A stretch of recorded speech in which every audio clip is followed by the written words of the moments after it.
Hello दोस्तों, स्वागत है आपका मेरे यूट्यूब चैनल पर। आज हम आपको हिंदी में जितने भी चिन्ह लगाए जाते हैं उनके बारे में बताएंगे। तो थोड़ा ध्यान से देखिएगा। शुरू करते हैं। विराम चिन्ह। विराम चिन्ह में क्या क्या आता है? पूर्ण विराम। पूर्ण विराम का चिन्ह इस तरह होता है ना, एक लाइन होगा, ऐसे खींच देंगे, वो होगा पूर्ण विराम। अब इसका यूज कहाँ होता है? तो पूर्ण विराम का वाक्यों की पूर्ण समाप्ति पर प्रयोग होता है। जैसे कोई वाक्य आप लिख रहे हैं और वो ख़त्म हो गया तो वहाँ लगाएंगे हम पूर्ण विराम, ठीक है। और अपूर्ण या उपविराम, जैसे जहाँ पर पूर्ण ठहराव न होकर कम ठहराव होता है वहाँ ये वाले चिन्ह लगता है। ये थोड़ा विसर्ग जैसा लगता है ना, ये होता है उपविराम या अपूर्ण विराम, ठीक है। आगे चलते हैं। जैसे इसका एक वो है ट्रिक कि जहाँ बात को जानने की इच्छा बनी रहती है, जैसे अभी आप आधी बात कहेंगे उसके बाद ये विराम चिन्ह लगाएंगे तो अब आगे की बात भी जानने की इच्छा रहेगी ना कि आगे क्या है। तो जहाँ बात को जानने की इच्छा बनी रहे वहाँ भी ये वाला चिन्ह लगाते हैं, ठीक है। जैसे कि मनोज आज तेरी एक पोल खुल गई, ठीक है। तो यहाँ हम लगा दिए। अब कौन सी पोल खुली थी? कि तूने कल चाय पी थी ना। तो इस तरह होगा। तीसरा है अर्धविराम। तो अर्धविराम में ऊपर एक बिंदी रहेगी और नीचे कॉमा जैसे रहेगा। इसका प्रयोग कहाँ करते हैं? जहाँ एक ही बात को आगे बढ़ाया जा रहा हो।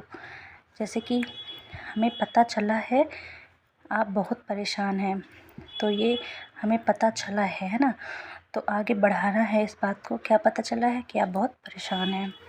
अल्प विराम आता है चौथा। अल्प विराम में सिर्फ एक ऐसे कॉमा लगता है, देखिए ऐसे कॉमा। तो इसका यूज होता है जहाँ बहुत ही कम समय के लिए ठहराव हो। जैसे कि दो समान संज्ञा के बीच, राम श्याम सुरेश, है ना, ऐसे दो समान सर्वनाम के बीच, जैसे मैं तुम और मैं वह सब, इसी। और छंदों के प्रत्येक चरण की समाप्ति पर भी अल्प विराम लगता है ना। जैसे किंतु परंतु लेकिन पर के पहले हाँ नहीं, जैसे कई सारी चीज़ें लिखनी होती है एक ही चीज़ के बारे में, तो वहाँ अल्प विराम भी लगता है। जैसे कि आप सब देखें, नहीं मेरी शादी नहीं हुई, तभी यहाँ कॉमा लगा है। नहीं यहाँ कुछ समय के लिए जैसे रुका है, नहीं मेरी शादी नहीं हुई। अभी तुरंत पढ़ेंगे नहीं मेरी शादी नहीं हुई तो ये एक वाक्य जो गलत हो जाएगा। जैसे जी मैं यह काम ज़रूर करूँगी, बस सासू माँ और कितना खिलाओगी। जैसे भी आप देखो, रोको मत जाने दो, है ना, तो यहाँ पर पूर्ण विराम लगेगा और यहाँ लगेगा कॉमा, ठीक है। समझ गए होंगे। आगे बढ़ते हैं। ये हो गया पूरा विराम चिन्ह। अब आते हैं भाव चिन्ह पे। तो ये है भाव चिन्ह। भाव चिन्ह में आता है प्रश्नबोधक चिन्ह, जिसे कहते हैं इंग्लिश में क्वेश्चन मार्क। ये प्रश्न पूछने के टाइम लगाया जाता है। आता है विस्मयादिबोधक चिन्ह।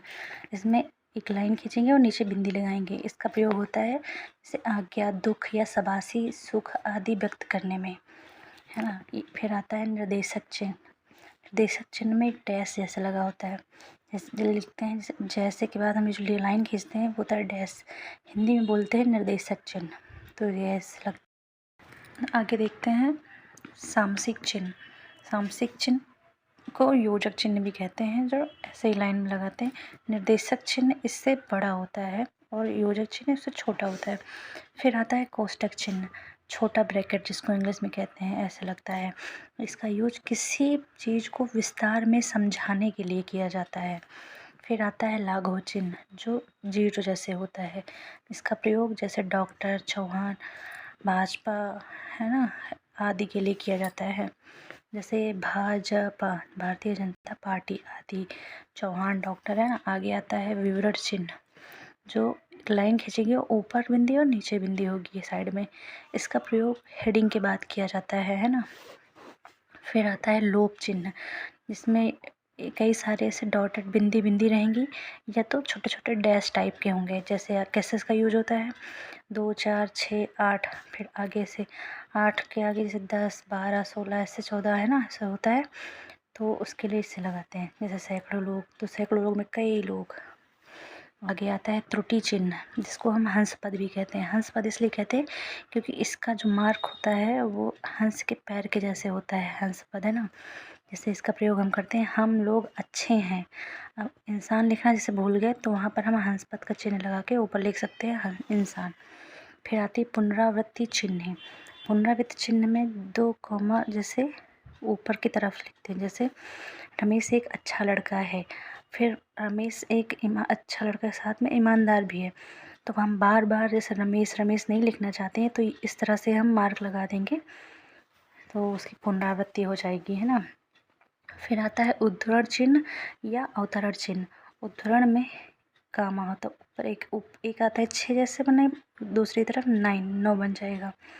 और इसको डबल अवतरण चिन्ह से 2 बार भी लगाते हैं, 66 और 99 करके से, है ना।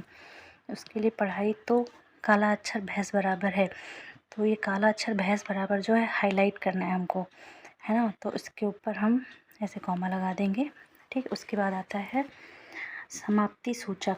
समाप्ति सूचक में एक डैश रहेगा, फिर 0 जैसे, फिर एक डैश रहेगा, तो उसको बोलते हैं समाप्ति सूचक। फिर एक आता है तुल्यता सूचक। तुल्यता सूचक बराबर, जैसे बराबर लगाते हैं, वो होता है। फिर आता है दीर्घ उच्चारण चिन्ह। दीर्घ उच्चारण में एस टाइप बनता है, ऐसे, जैसे कि राम। तो ये जो बीच में बना है इसको बहुत देर तक बोलेंगे, राम। ऐसे ओम है तो इसके बीच में लिखा है तो ओम, इस तरह होगा। आगे देखते हैं। फिर आता है पाद चिन्ह। पाद चिन्ह में ये नीचे की तरफ लाइन, नीचे लाइन खींचेंगे, है ना। फिर आता है टीका चिन्ह या तारक चिन्ह। जैसे कि ये स्टार हो गया, डॉलर, जैसे एस को काट कर देंगे, है ना, 2 1। जैसे इसका प्रयोग हम करते हैं, मान लेते हैं ये सर्कल है ना, फिर इसके हम कई पार्ट ऐसे कर देंगे, ठीक। अब इसके बारे में हमें जानना है ये क्या है। जैसे यहाँ इसमें ये ट्रायंगल है, इसमें सर्कल है, इसमें स्क्वायर है ना। तो अब यहाँ पर हम स्टार बनाएंगे, ठीक। ये स्टार बना दिए। स्टार की जगह मेरा क्या है, ये ट्रायंगल मान लेते हैं, स्टार बना ट्रायंगल, है ना। तो यहाँ हम ऐसे स्टार बना देंगे, तो इस तरह से हम समझ लेंगे, है ना। ऐसे इसका यूज होता है। आशा है आपको वीडियो अच्छी लगी होगी। वीडियो अच्छी लगे तो वीडियो को लाइक करें, चैनल को सब्सक्राइब करें। मिलते हैं अगली वीडियो में। Thank you, bye bye.